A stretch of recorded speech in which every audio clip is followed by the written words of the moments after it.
Guys, അപ്പൊ കഴിഞ്ഞ വീഡിയോയില് ഏറ്റവും കൂടുതൽ ആളുകൾ കമന്റ് ഇട്ടത് എന്താന്ന് വെച്ച് കഴിഞ്ഞാൽ സിനുവിനെ കൊണ്ട് പാട്ട് പാടിക്കാൻ വേണ്ടിട്ടാ. സിനു പാടുന്നുണ്ട്, എനിക്ക് പാടാൻ അറിയൂല.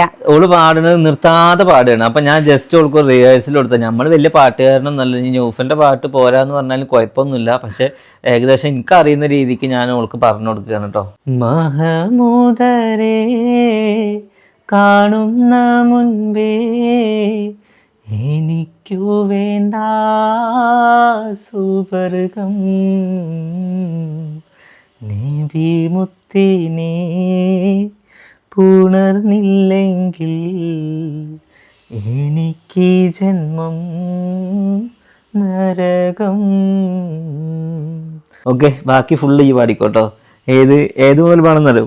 ജനിച്ചതന്ന് പെൺകുഞ്ഞാണെങ്കിൽ കുഴിച്ചിടുമേ അവര്, സ്ത്രീ സമൂഹത്തിൻ മോചനം നൽകി സ്ഥാനം കയറ്റി നബിനൂറ്. വരി ട്യൂണ് അതിന്റെ അർത്ഥം എന്താന്ന് മനസ്സിലാക്കണോ? എന്താണ് ഇത്? അർത്ഥങ്ങൾ കുറെ ഉണ്ട്. മഹമൂദരേ കാണുന്ന മുമ്പേ എനിക്കു വേണ്ട സുവർഗം, നബി മുത്തിനെ പുണർന്നില്ലെങ്കിൽ എനിക്ക് ജന്മം നരകം. ചതന്ന് പെൺകുഞ്ഞാണെങ്കിൽ കുഴിച്ചിടുമേ അവര്, സ്ത്രീ സമൂഹത്തിൻ മോചനം നൽകി സ്ഥാനം കയറ്റി നബിനൂറ്. ഹജ്ജിന് പോയോർ പറയാറുണ്ട് മദീനത്തെ മണ്ണിൻ പുകള്, അത് കേൾക്കുമ്പോൾ നിറയാറുണ്ട് ആഗ്രഹത്തിൻ്റെ കണ്ണീര്.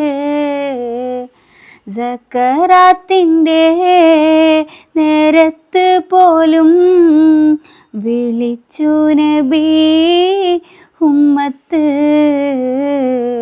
ആ വഴിയെ നീ നടന്നു ചെന്നാൽ നിനക്കുറപ്പ് ജന്നത്ത്. അങ്ങനെ സിനുവിന്റെ പാട്ട് പാടൽ കഴിഞ്ഞു. അടിപൊളിയായില്ലേ? ഈ അലനൊക്കെ പാട്ട് കേട്ട് ഇങ്ങനെ രസിച്ച് ഇങ്ങനെ നിൽക്കണം. ഇപ്പൊ നീച്ച് വന്നിരിക്കുക. ഓക്കെ, അപ്പം എന്തായാലും നിങ്ങളുടെ റിക്വസ്റ്റ് നമ്മൾ കേട്ടിട്ടുണ്ട്. എങ്ങനെ ഉണ്ടായിരുന്നു സിനുവിൻ്റെ പാട്ട് എന്നുള്ളത് നിങ്ങളുടെ അഭിപ്രായം അറിയിക്കുക. കല്യാണം കഴിഞ്ഞതിന് ശേഷം ഞാൻ ഈ വീട്ടിൽ ഏറ്റവും കൂടുതൽ വാങ്ങിയ സാധനം എന്താണെന്നറിയോ? എൻ്റെ മക്കൾ ഇടുന്ന ഈ പമ്പേഴ്സ്. ചിരിക്കണ്ട. ഇന്ധനത്തിനൊക്കെ എന്താ വില? എൻ്റെ അബ്ബൊന്നും ഈ പമ്പേഴ്സ് ഇട്ടിട്ട് തന്നെ അല്ല.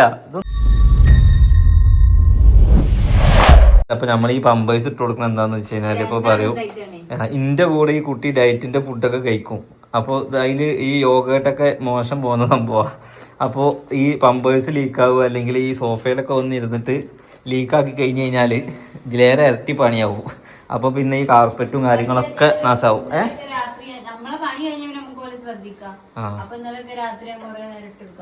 ഓക്കെ, അങ്ങനെയാണെന്നുണ്ടെങ്കിൽ കുഴപ്പമില്ല. മറ്റേ ഇതിനൊക്കെ എന്തെങ്കിലും ഇതുമ്പോൾ കൂടെ ആയി കഴിഞ്ഞ് കഴിഞ്ഞാൽ പിന്നെ അത് വാഷ് ചെയ്യാൻ പോകും. ഇതിലേറെ പൈസ, പമ്പേഴ്സിനേക്കാൾ പൈസ.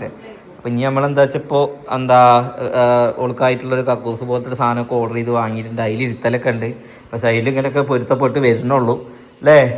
അങ്ങനെ ഈ വീട്ടിലെ പ്രധാന പാട്ടുകാരത്തി എത്തിയിട്ടുണ്ട്. ഇപ്പോൾ മുട്ടക്കോസ് ഉപ്പേരി ഉണ്ടാക്കിക്കൊണ്ടിരിക്കുന്നത്. ചക്കരുടെ പാട്ട് ഭയങ്കര മിസ്സാവുന്നുണ്ട് എന്ന് നാട്ടുകാർ പറഞ്ഞിരുന്നു. എൻ്റെ ആ പണ്ടത്തെ പാട്ടില്ലേ, ഏതാണ് അമ്മ? ഏതോള് പാടിയായിരുന്നു പണ്ട്? ഉണ്ട് ഏതോ ചേല് എന്തോ. അത് കൊറേ കാലത്തിന് ശേഷം. അങ്ങനെയല്ല, ജസ്റ്റ് എല്ലാ പ്രേക്ഷകര് പറഞ്ഞിരിക്കണേ ചക്കര ഇപ്പൊ ഭയങ്കര ജാടയിക്കണേ.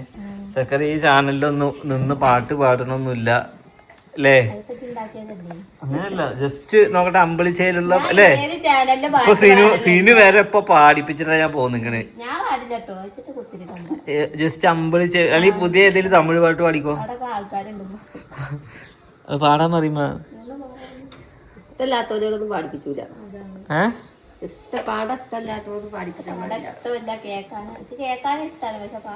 പക്ഷെ അങ്ങനെയല്ലല്ലോ, ഈ നന്നായിട്ട് പാടുന്ന ആളായിരുന്നല്ലേ. പിന്നെ അനക്ക് കുട്ടി കൊടുക്കുന്ന എല്ലാ പാട്ടും കഴിഞ്ഞു. അതെന്തേ നിങ്ങളൊരു പാട്ട് പാടി? എന്റെ കല്യാണം കുട്ടിണ്ടായപ്പോ പാട്ട് ഏത് മൂഡ് എന്റെ മൂഡ് പാട്ടൊന്നും ചക്കര പാടുന്നൊന്നും തോന്നില്ല. ചക്കരൊക്കെ അതായത് എന്ത് വരുമ്പോ പക്വത വരുമ്പോൾ പിന്നെ ബാക്കിയുള്ളവര് പറയുന്നൊന്നും കേൾക്കൂല. ഓർക്ക് ഓരുടേതായിട്ടുള്ള സ്വയം ഇഷ്ടങ്ങൾ ഉണ്ടാവും, ഓരോ തീരുമാനങ്ങൾ ഉണ്ടാവും. ഇത് പിന്നെ അനുസരിക്കേണ്ട ആവശ്യമില്ല. മാപ്പിളുണ്ട്, ബന്ധുക്കാരുണ്ട്, നമ്മള് പോടാ പുല്ലേന്ന് പറഞ്ഞിട്ടോട് പോകും. മറ്റേ അങ്ങനെയൊക്കെ പ്രശ്നം വരുമ്പോ ചക്കരക്ക് ഇപ്പൊ ധൈര്യമായി. എന്ത് പറഞ്ഞാലും മാപ്പിള ഉണ്ടല്ലോ. മാപ്പിള കുടിക്കാരുണ്ട്. ഇപ്പൊ നമ്മളൊന്നും പറഞ്ഞാലും കുഴപ്പമൊന്നുമില്ല. മറ്റേത് വ്ളോഗിലും വീഡിയോയിലേക്ക് നിന്നാ മാത്രമേ ഉള്ളൂ എന്തെങ്കിലും കിട്ടുക. ഇപ്പൊ അത് പറ്റൂലല്ലോ. ഇപ്പൊ ഇൻഡിപെൻഡന്റ് ഗേൾസ് ആയില്ലല്ലോ. ഇപ്പൊ സിനുവിനോട് ഒന്നും പറയാൻ പറ്റില്ല. ഓളും തുഞ്ഞിന്റെ മുതലാളിയാണ്. ഒക്കേനും വരുമാന മാർഗങ്ങളും എല്ലാം ഉണ്ടായപ്പോ പിന്നെ പെൻഷൻ കിട്ടുന്നില്ലേ? 4 മാസമായി ഒരു പെൻഷത്തിന് എഴുതി കൊടുത്തിട്ട് അത് നേരം 1000 ഉറുപ്പിക മാസം കിട്ടുന്ന എഴുതി കൊടുത്താൽ മതി. വലുതായ പറയും പാട്ടൊക്കെ പാടണം. ഇന്നമാതിരി പാട്ട് നിങ്ങൾ പാടരുതിട്ടോന്ന് കുട്ടി പറയും കേട്ടോ. ഉമ്മാന്റെ പാട്ടൊന്ന് കേൾക്കാം. നിങ്ങളത് ഏത് മൂടല്ലാത്തൊരു പാട്ട് പാടി.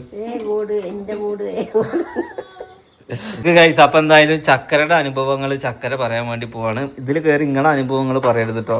ചക്കരനോട് പറയാൻ പറഞ്ഞാൽ ചക്കര പറയാ. ചക്കര 1 മുതൽ പറയാ. കുട്ടിയായതിനു ശേഷം കല്യാണം കഴിഞ്ഞ് വേറൊരു വീട്ടിൽ നിൽക്കുമ്പോ ഉണ്ടാവുന്ന എന്റെ സിറ്റുവേഷൻസ് എന്തൊക്കെയാന്നുള്ളത് പറയും. അനക്ക് എപ്പോഴെങ്കിലും കല്യാണം ഒന്നും കഴിക്കണ്ട, ഒറ്റക്ക് നടന്നാൽ മതി എന്ന് തോന്നിയ സിറ്റുവേഷൻസ് ഉണ്ടോ? അതായത് അത് എപ്പോഴാ തോന്നുന്നത്? കുട്ടിയുടെ അമിതമായ കരച്ചിലും വാശിയും അണക്ക് ഉറക്കല്ലായ്മ ഉള്ളപ്പോഴൊക്കെയാണോ? ഇതൊക്കെ തന്നെയാണോ അവിടെ ഉള്ളതെന്ന് ഞാൻ നോക്കട്ടെ. അതായത് പെണ്ണുങ്ങൾക്ക് ഒരേ സൈക്കോളജി ആണോ നോക്കട്ടെ. ചില സമയങ്ങളിൽ സീനും പറയാറുണ്ട് ഈ കുട്ടികൾ മക്കളൊന്നും മാണ്ടിയിരുന്നില്ലാന്ന്. അല്ലേ? ദേഷ്യം കൊണ്ട് പറയുന്നതാണ്. ഇല്ലാത്തവർക്ക് അല്ലാത്ത വിഷമം അറിയുള്ളൂ. അങ്ങനെ നമുക്ക് തോന്നിയിട്ടുണ്ടോ? അങ്ങനെ പറയുന്ന സമയം എങ്ങനെയായിരിക്കും? ആ ദിവസം മൊത്തം കുട്ടികൾ ഒരു തൊഴിലും തന്നിട്ടുണ്ടാവില്ല. കരഞ്ഞിട്ടും വിളിച്ചിട്ടും. അതിന് നിങ്ങൾക്ക് എന്താ പറയാനുള്ളത്? ഒന്നും പറയല്ല. അങ്ങനെയൊക്കെ ഉണ്ടാക്കിയിട്ട് ഉണ്ടായിരുന്നു. അങ്ങനെയല്ല ഉമ്മ പറയല്. ഇങ്ങനത്തെ ഒരു കുട്ടീനെ ഞാൻ എന്റെ ജീവിതത്തിൽ കണ്ടിട്ടില്ല. എന്റെ കുട്ടീനെ അപ്പൊ അതന്നെ പറഞ്ഞു. അപ്പൊ നിങ്ങളത് പറയരുത്. അപ്പൊ എനിക്ക് തൊഴിലുണ്ടോ നിങ്ങൾ ചിന്തിക്കണം. എന്നാലും അഞ്ച് കുട്ടിയുടെ കാര്യങ്ങളൊന്നും കാട്ടിയിട്ടില്ല. ഞാൻ പറഞ്ഞു. അപ്പൊ നിങ്ങള് ഞാൻ അനുഭവിക്കണം. അപ്പൊ അത് എന്റെ വളർത്തു ദോഷാണ്. ഈ 10 മാസമുള്ളതിനെ ഞാൻ അങ്ങനെ വളർത്തണോ? പിന്നെ ഇതൊക്കെ 10 മാസം കഴിഞ്ഞ് വന്നതല്ലേ. ഇങ്ങനെ നല്ല ലെവലിൽ ഇങ്ങനെ വരുന്നുണ്ട്. അങ്ങനൊന്നല്ല. അതിന് TV കാണിക്കരുത്, അതിന് തിന്നാനും കൊടുക്കണത് നല്ലത് തിന്നാൻ കൊടുക്കണം. നിങ്ങൾ നല്ലതൊക്കെ കൊടുക്കുന്നുണ്ട്. അല്ല പറയട്ടെ, അത് 10 മാസം കഴിഞ്ഞ് വന്നതിനെ കണ്ടില്ലേ? ഏത്? അല്ല, അത് കളിയാണ്, കുസൃതി. അത് കുസൃതിയാണ്. അതൊക്കെ കണ്ടോ? അങ്ങനെയല്ല, കുട്ടികൾ മണ്ണ് മാന്തുന്ന ടൈമില് മണ്ണ് മാന്തണം. അത് അപ്പോഴാണ് ആയിട്ടുള്ള ബുദ്ധി വളരുക. കരയാനുള്ള സമയത്ത് കരയണം. ഇത് കരച്ചിലല്ലേ, ഇത് നോൺ സ്റ്റോപ്പാ. മറ്റേ പപ്പുവേ പിന്നെ കോണിന്റെ അടിയിൽ പോയിട്ട് അപ്പി തിന്നണ കാലത്ത് അത് തിന്നണം. ഇതൊക്കെ കൊറേ തിന്നല്ലേ ചെറുപ്പത്തില്. എന്റെ കുട്ടി അതൊന്നും ചെയ്തിട്ടില്ലല്ലോ അല്ലേ? എന്റെ കുട്ടി തീരുണ്ടല്ലോ പമ്പേഴ്സ് കയ്യിൽ ഇതെന്താ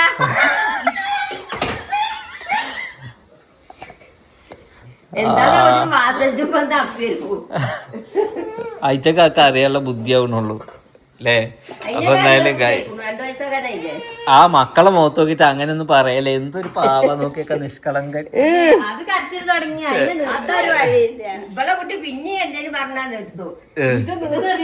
പക്ഷെ എന്റെ കുട്ടി അങ്ങനെയൊന്നും കരയലില്ല. ഓൻ ആവശ്യമുള്ള സമയം മാത്രമേ കരയുള്ളൂ. ഓ അല്ലെങ്കിൽ ഭയങ്കര നോർമലാണ്. അബ്നോർമൽ ആയാൽ മാത്രമേ പ്രശ്നമുള്ളൂ. ഒക്കെ അബ്നോർമൽ ആവാൻ പോവുകയാണ്. ഓക്കെ, അങ്ങനെ ഗൈസ് ഇതൊക്കെയാണ് എന്റെ സിറ്റുവേഷൻ. അപ്പൊ ഒരുവിധ ആൾക്കാർക്ക് ഈ സിറ്റുവേഷൻ ഉണ്ട്. എല്ലാവർക്കും ഈ സിറ്റുവേഷൻ തന്നെ. കാരണം മക്കൾക്ക് ഒരു 3 വയസ്സൊക്കെ കഴിഞ്ഞിട്ടില്ല. പ്രപഞ്ചത്തിൽ അമ്മയേക്കാൾ വലിയ പോരാളി ഇല്ലാന്നൊക്കെ പറയുന്നു. പറയുന്നുണ്ട്. തന്നെ ആവോ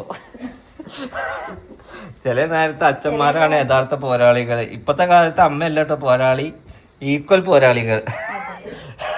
കാരണം കുട്ടി മാത്രമല്ല അവകാശം ഇങ്ങൊക്കെ ഉണ്ട് കണ്ട് കൊടുത്തരും. പണ്ടൊക്കെ അവകാശം മുറ്റത്ത് പറ്റാറിരിക്കും. പിന്നല്ലാതെ പൊട്ടുപറ്റല്ലോ, എല്ലാവർക്കും അവകാശം ഉള്ളത് തന്നെ. കാട്ടിനാണ് പിന്നെ അങ്ങനെ ചിലപ്പോ താടിക്കും കജെടുത്ത് കൊടുത്തിരിക്കും. എന്ത് ഇന്റെ സമാധാനം എന്താന്നറിയോ, മരുവള് മാത്രല്ല ഒപ്പം മകളും കാട്ടുണ്ട് ഇതൊക്കെ. അതല്ലേ ഞാനും ആലോചിക്കുന്നത്. ഇങ്ങനെ ഒരു കാലുണ്ടോ വിചാരിച്ചു ഞാൻ എന്താ വെച്ചാ സിനു കാട്ടുന്ന പോലെ തന്നെ ചക്കരയും കാട്ടുന്നോണ്ടാണ് എന്താണ് ഇവിടെ പല അമ്മായിമ്മ പോരുകളും നടക്കാത്തത്. കാരണം ഉമ്മാക്ക് വേറെ ഓപ്ഷൻ ഇല്ലല്ലോ. ഞാൻ ഇന്നലെ എന്നിട്ട് വെച്ചിട്ട് കണ്ടന്റ് തന്നെ ചെയ്തേക്ക് പിന്നാത്. കാരണം സിനു പറയാണ് നിങ്ങൾ ആദ്യം നിങ്ങളുടെ മകളെ പഠിപ്പിക്കുന്ന പറഞ്ഞാൽ നിങ്ങള് കേൾക്കേണ്ടി വരില്ലേ. ഞാൻ പറയില്ലല്ലോ, അവരെവിടെ എന്തോ കാട്ടിക്കോട്ടെ, തുണി വെച്ച് ചാടിക്കോട്ടെ. പഠിപ്പിക്ക അങ്ങനല്ലല്ലോ, അതുള്ള കാര്യം തന്നെയല്ലേ. എന്ത് രണ്ടാൾക്കും അവകാശമുള്ളതല്ലേ, ഒരാൾക്ക് മാത്രം അത് പഠിച്ച പിന്നെ അവകാശം ഇല്ലാന്ന് ആരും പറഞ്ഞിട്ടൊന്നുമില്ലല്ലോ. പക്ഷെ ഈ അവകാശങ്ങൾ നിങ്ങളൊക്കെ ഇപ്പൊ പറയൂ, എന്തെങ്കിലും ഒരു ഇതിൽ വെച്ച് കോടതിയിൽ എത്തിക്കഴിഞ്ഞാൽ പറയും മൊത്തം അവകാശം ഇങ്ങക്കേക്കാണ്. അപ്പൊ മക്കളെ നോക്കിയത് മക്കളെ ഉമ്മമാർക്ക് ഉണ്ടാവുള്ളൂ. കാരണം എന്താ വെച്ചാ ഇതിന് അടുത്തതൊരു കുട്ടീനെ പ്രസവിക്കുകയാണെങ്കിൽ അത് പെൺകുട്ടി അത് ആൺകുട്ടി നിങ്ങൾ വേർതിരിച്ച് കാണും നിങ്ങള്. അങ്ങനല്ല. എന്താ ഇങ്ങനെയല്ല? അപ്പൊ അത് നിങ്ങളുടെ കുട്ടി തന്നെയല്ലേ. ആൺകുട്ടിയും പെൺകുട്ടിയൊക്കെ വരുന്നത് ഒരു പെണ്ണിന്റെ പള്ളയെന്ന് തന്നെയാണ് അല്ലേ? അല്ലേ? അല്ലാതെ ആൺകുട്ടിനെ ആണുങ്ങളും പെൺകുട്ടികളെ പെണ്ണുങ്ങളാണോ പ്രസവിക്കണേ? അല്ലേ? പിന്നെന്തെങ്കിലും ആൺകുട്ടികൾക്ക് ഒരു വിലയില്ല, പെൺകുട്ടികൾക്ക് എല്ലാ നിയമവും എല്ലാ ഒരു ഇതും. ഞങ്ങളെന്താ തവിട് കൊടുത്ത് വാങ്ങിയ? അല്ലെ ഞങ്ങളെ തവിട് കൊടുത്ത് വാങ്ങിയ ചോദിക്കി?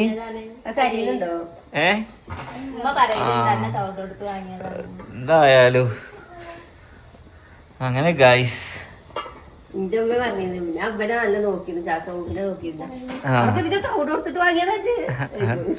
അതങ്ങനെ തന്നെ എല്ലാരും പറയാലേ. ഓക്കെ ഗൈസ്, അപ്പോ ഇവിടുത്തെ കച്ചറി ഇതൊക്കെ ഉണ്ടാക്കുന്ന ആളാരാന്ന് മനസ്സിലായില്ലേ? ഇത് കച്ചറല്ലടി, ഇത് കാണുമ്പോ ആളുകൾക്ക് ഒരു രസം ഉണ്ടാവും. കാരണം എന്താന്ന് വെച്ച് കഴിഞ്ഞാൽ ഇത് കച്ചറ ഉണ്ടാക്കല്ല, ഇത് പലോടത്തും നമ്മളെ വീഡിയോയില് നമ്മള് പല കാര്യങ്ങളും പറയുമ്പോ ഇപ്പൊ കഴിഞ്ഞ വീഡിയോയില് ആണോ ഞാൻ പറയുന്നത് എനിക്ക് ശ്രദ്ധിക്കാത്തുണ്ടോ? കഴിഞ്ഞ വീഡിയോയില് ഞാൻ മക്കൾക്ക് ഫുഡ് കൊടുക്കുന്നതിന്റെ കാര്യം പറഞ്ഞിട്ടേല് ഓരോരുത്തരും എനിക്ക് സിനിമയോട് വെച്ച് എന്താ മെസ്സേജ് അയച്ച് ഇല്ലേ, മക്കൾക്ക് ഫുഡ് കൊടുക്കുന്ന കാര്യം പറഞ്ഞപ്പോ ഓലൊക്കെ പെരയിൽ ഈ പ്രശ്നങ്ങളുണ്ട്, ഓൾക്ക് അതൊരു ഇൻഫർമേറ്റീവ് ആയി എന്ന് പറഞ്ഞു.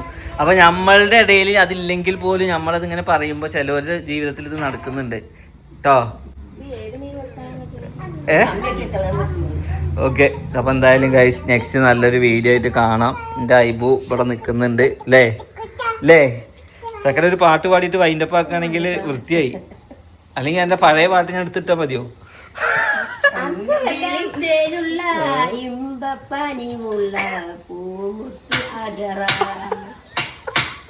പാട്ട് വൈൻഡപ്പ് ചെയ്യാൻ കിട്ടിയില്ല. ഓക്കെ, അപ്പൊ എന്തായാലും ഇത്രേ ഉള്ളൂ.